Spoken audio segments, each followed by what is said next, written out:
Coucou mes odorateurs, je vous retrouve pour un nouveau pchit parfumé, une évocation, un parfum.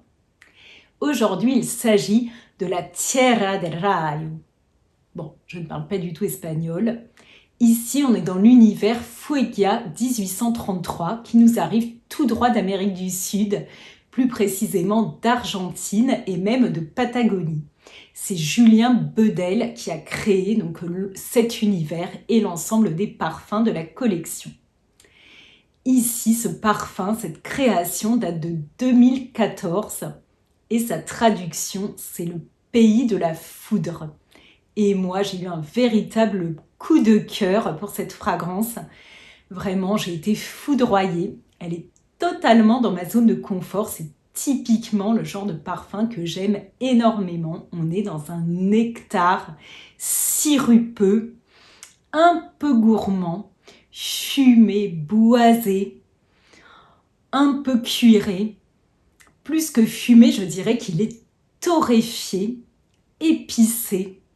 C'est une gourmandise maîtrisée. Un mélange vraiment de ces effluves de bois. Vraiment magnifique. Tout est en équilibre. Les ingrédients sont superbes. Tout est très bien travaillé. On ne sombre absolument pas dans l'overdose de sucre.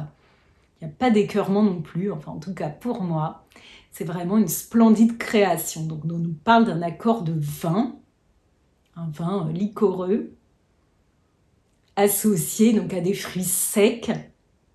On nous évoque la date, mais aussi le coin. Moi, je sens une figue. Alors, je ne pense pas qu'il y ait d'accord de figue, mais c'est ce que l'ensemble m'évoque. Vous savez, une figue, ces confitures, ces chutneys très épicés qui accompagnent les mets les plus gras au moment des fêtes. On est dans une composition qui ressemble un peu à ça. Très dense, très épicée, avec du tabac, du chêne, de la résine et du cuir. On nous parle également de notes vertes. Il y aurait de la chlorophylle peut-être pour aérer un peu tout ça. Il y a une certaine fraîcheur en effet, mais on est surtout dans ce nectar et dans ce sirop. Vraiment très très très agréable pour mon nez. Il y a un côté vraiment torréfié, je trouve, dans ce parfum. Oh, il est délicieux, très très beau, totalement unisexe. Il a une bonne diffusion et une très bonne tenue. Voilà, c'est vraiment un coup de cœur pour moi, mais c'est une création très coûteuse. Donc j'ai eu l'occasion de me rendre à Paris puisque Fuegia vient d'arriver donc dans la capitale française avec donc une centaine de créations que j'avais très envie de découvrir. Ce sont des parfums très coûteux, il faut que vous le sachiez.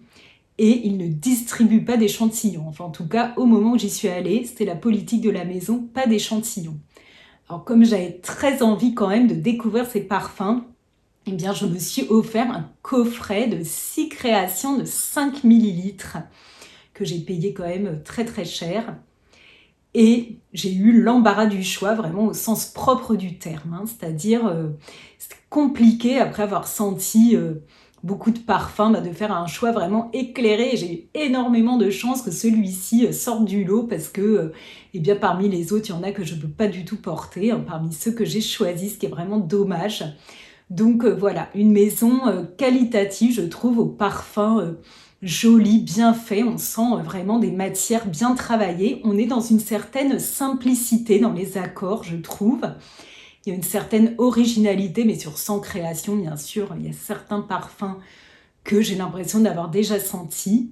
Mais voilà, la créativité, la qualité sont là. Faites-nous des échantillons, s'il vous plaît, parce que je pense que ça facilitera les achats dans votre univers, qui est quand même très beau, mais très coûteux.